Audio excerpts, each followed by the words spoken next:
갑자기 생각난 게 있어. 추천해도 돼요? 안녕하십니까. 오늘은 제가 책 고르는, 영화 드라마 고르는 저만의 어떤 기준을 한번 주잘 이야기를 한번 해보려고요. 나이를 먹으니까 말이 많아져. 저는 일단 책을 고를 때 표지가 중요한 것 같아요. 표지의 어떤 디자인도 중요하지만 제목이 딱 뭔가 와야 돼. 뭔가 와야 돼. 근데 표지가 내 스타일인데 정말 별로였던 책. 그리고 표지가 정말 내 스타일이 아닌데 정말 괜찮았던 책. 그리고 표지가 내 스타일인데 책도 괜찮고, 표지가 내 스타일이 아닌데 역시나 아니었다. 이런 여러 가지 케이스가 다 있기 때문에 사실 표지가 중요하지만 중요하지 않다. 사실은 중요하지 않다. 하지만 중요하다. 어쨌든 제가 처음에 어떤 책을 고르게 되는, 사게 되는 그런 기준은 어쨌든 있어야 되잖아요. 그게 있을 거 아니야. 미리 볼 수는 없는 거니까. 읽어보고 사는 사람이 있을까요? 있을 것도 같다. 뭔가 도서관에서 빌려봤어. 아, 너무 좋아. 하면 사는 거지, 그제서야. 정말 소장하고 싶은 것만 사는 거지. 그게 되게 이상적인 어떤 책 사는 방법 같기도 하네요. 저는 그러고 싶지만 잘 안 돼요. 뭐 이것도 기준이랄 게 항상 바뀔 수가 있겠죠? 근데 요즘에 저는 책의 제목을 가장 많이 본다. 근데 표지에서 읽을 수 있는 것 있잖아요. 제목뿐만 아니라 뭐 추천사라든지 아니면 띠지에 막 이렇게 있는 문구들, 그런 거에 생각보다 낚이는 경우도 있는 것 같아요. 저도 그걸 읽어보긴 합니다만 그거를 덜 믿어야 될 것 같아. 그게 무조건 별로다라기보다는 책이란 것도 너무 취향이 달라서 어떤 사람에게는 인생책인데 나에게는 진짜 별로인 그런 거 있잖아요. 제가 지난 영상에서도 별로라고 리뷰했던 책이 있었는데 그 책으로 저의 어떤 책 기준이 살짝 세워졌어요. 아니, 세워진 건 꽤 됐지만 각인시켜줬어. 제목에서부터 뭔가 선생님 냄새가 나는, 아, 이건 선생님이다.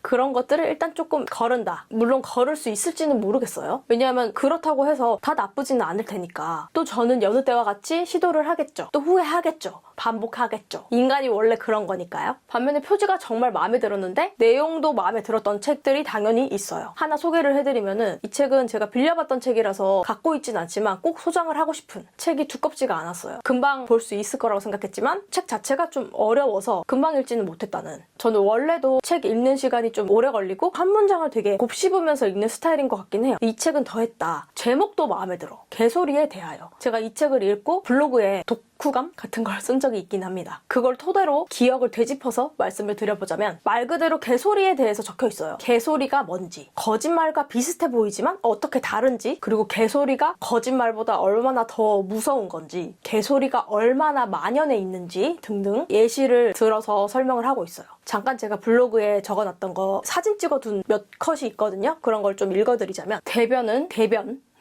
영양가 있는 모든 게 제거된 물질이다. 대변은 영양분의 시체, 즉 음식에서 필수 요소가 다 빠져나가고 남은 것으로 간주될 수 있다. 이런 관점에서 대변은 우리 자신이 만들어내는 죽음의 재현이다. 우리는 삶을 유지하기 위해 대변을 어쩔 수 없이 만들어낼 수밖에 없다. 대변을 그토록 혐오스러워하는 건 죽음을 너무도 친숙하게 만들기 때문일지도 모른다. 이 부분이 예시를 너무 잘 들었다. 대변이라는 이 비유를 너무 잘했다라는 생각도 들면서 철학적인 어떤 사유를 할 수 있게 하는 부분이기도 하면서, 우리가 죽음에 대해 어떻게 생각하는지, 나조차 정리가 이렇게 잘 안 됐던 걸 정리해주는 느낌이기도 하면서 그래서 좋았어요. 좋았으니까 제가 찍어놨겠죠? 이때는 필사를 안 할 때라서 소장을 꼭 해서 필사도 해보는 걸로. 그리고 이 책은 길지가 않아서 전체 필사를 해도 좋을 것 같아요. 또 이 부분도 읽어볼게요. 누군가 자신이 진실을 안다고 생각하지 않는다면 그가 거짓말을 하는 것은 불가능하다. 개소리를 지어내는 데는 그러한 신념이 필요 없다. 따라서 거짓말을 하는 사람은 진리에 대해 반응한다. 그리고 그는 그만큼 진리를 존중하는 셈이다. 정직한 사람이 말할 때 그는 오직 자신이 참이라고 믿는 바를 말한다. 거짓말쟁이는 이에 상응하게 자신의 발언이 거짓이라고 여기는 것이 필수 불가결하다. 그렇지만 개소리쟁이에게는 이 모든 것이 무효다. 그는 진리의 편도 아니고 거짓의 편도 아니다. 정직한 사람의 눈과 거짓말쟁이의 눈은 사실을 향해 있지만 개소리쟁이는 사실에 전혀 눈길을 주지 않는다. 자신이 하는 개소리를 들키지 않고 잘 헤쳐나가는 데 있어 사실들이 그의 이익과 관계되지 않는 한 어쩌고 너무 맞는 말인 것 같아. 정직하게 말하는 사람과 거짓말을 하는 사람은 진짜에 관심이 있죠. 당연히. 정직한 사람은 진짜를 말하고자 하기 때문에 진짜에 관심이 있을 수밖에 없죠. 그리고 거짓말쟁이는 본인이 거짓말을 해야 하거든. 그러니까 진짜를 알아야 거짓말을 할 수가 있지. 근데 개소리쟁이는 이거랑 아무 관련이 없다는 거예요. 그러니까 거짓말이라는 거는 이게 들키는 순간 되게 많은 질타를 받잖아요. 개소리는 말 그대로 개소리 하는가 보다 하고 넘어가기가 쉽기 때문에 더 본질을 흐리고 다니기가 쉬운 것 같아.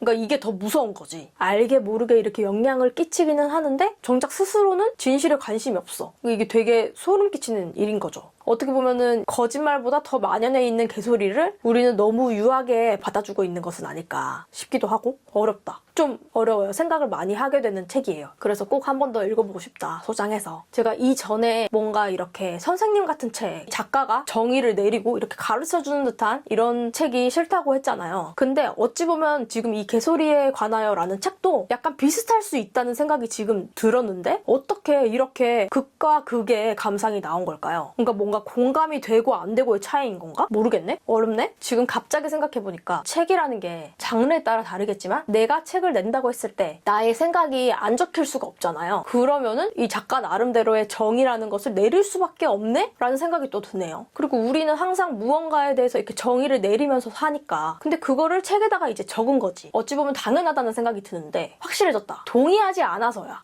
확실하게 답을 꼭 짓지 않아도 돼, 고니야. 뭔가 결론을 다 내리려고 하니까 어려운 거다. 그쵸? 언젠간 단단한 삶도 다시 읽어볼 거예요. 그쵸? 넘어갈게요. 저는 드라마랑 영화도 굉장히 좋아하거든요. 근데 확실히 완결이 난 걸 좋아하는 것 같아. 그리고 호흡이 짧은 거. 그래서 드라마보다는 영화가 호흡이 더 짧잖아요. 영화를 더 선호한다. 근데 영화 같은 것도 막 시리즈 막 이런 걸로 1, 2, 3 막 이렇게 해가지고 몇 년에 막 걸쳐서 나오고 이런 거 있잖아요. 아, 그런 거는 좀 힘들어. 또 그런 거를 볼 거면 차라리 완결된 드라마가 낫지 않나? 완결이 나와 있으면 그냥 한 번에 쭉 볼 수 있잖아요. 근데 막 몇 년에 한 번 나오고 막 이러면은 그 기간도 적당해야지 이게 너무 길면 힘들어지지. 내용 다 까먹는데. 그리고 유명할수록 좀 손이 덜 가는 것 같아요, 저는. 막상 보면 재밌어. 근데 왜 그럴까요? 희한해. 저는 아직 해리포터를 안 봤거든요. 해리포터를 처음에 한 편, 2편 정도 봤나? 더 이어지지가 않더라고요. 막 그렇게까지 재밌는지도 잘 모르겠고 뭔가 볼 시기를 놓친 느낌이에요. 보려면 진작 봤어야 돼. 그런 영화들이 좀 있는 것 같아요. 좀 많아요.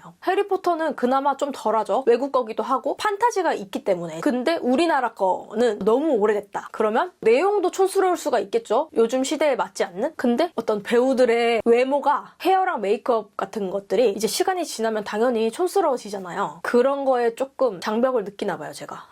쉽게 잘 손이 안 가. 유명한 데는 이유가 있기 때문에 막상 보면 또 재밌어요. 근데 시도가 잘 안 된다. 그렇게 시도를 해서 보기에는 너무 이미 안 본 것들, 재밌는 것들이 너무 넘쳐나니까. 그래서 옛날 거 중에 보고 싶은 것들이 있는데 쉽지 않아요. 그 중에 하나가 개와 늑대의 시간.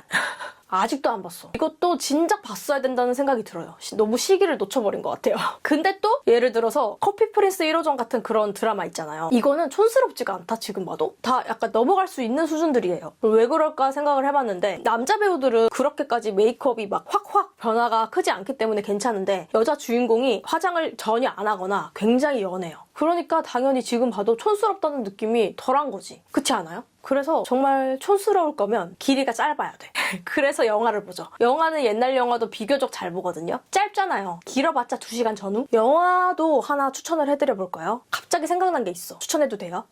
고전 영화예요. 흑백. 나쁜 종자라는 영화인데 1956년에 나온 영화더라고요. 주인공이 소녀예요. 근데 사이코패스. 되게 죄라는 거에 대해서, 악이라는 거에 대해서 생각하게 만드는 영화예요. 영화에서는 유전적인 요인은 절대 바뀌지 않고 환경적인 요인은 유전적인 요인을 이길 수 없다라고 말해요. 그러니까 되게 어린 여자애니까 주인공이 천진난만할 거 아니에요. 되게 천진난만하게 사람을 죽게 만들고, 그러니까 되게 즐겁게 사람을 죽게 만들고 되게 순수하게 죄책감을 느끼지 않아요. 근데 과연 저 소녀는 악일까 생각을 하게 되더라고요. 저렇게 순수하고 저렇게 천진난만한데 어차피 사이코패스 뭐 이런 것도 현대에 와서 악함이라는 것 또한 인간이 어차피 정한 기준 아닌가. 우리 서로 죽이지 말자 합의를 하고 법을 만들고, 근데 만약에 법이 없다면 저 소녀의 모든 행동들이 악이라고 말할 수 있을까? 법이 없다면? 처벌도 안 받는데? 저는 범죄를 미화할 생각 없습니다. 합리화할 생각도 없고 법을 따르지 않을 생각도 없어요. 잘 따를 거예요. 그렇지만 우리가 생각은 해볼 수 있다는 거죠. 진짜 악이, 진짜 죄가 뭔지 말이죠. 아무튼 봐보세요. 후루룩 봐집니다. 그리고 저는 또 장벽이 있어요. 언어의 장벽. 제가 특히 인도 영화는 정말 이 언어의 장벽이 너무 크더라고요. 세월간이라는 영화가 되게 유명하잖아요. 이거 되게 오래 걸려서 봤어요. 보고 싶었는데 처음에 이렇게 시도했는데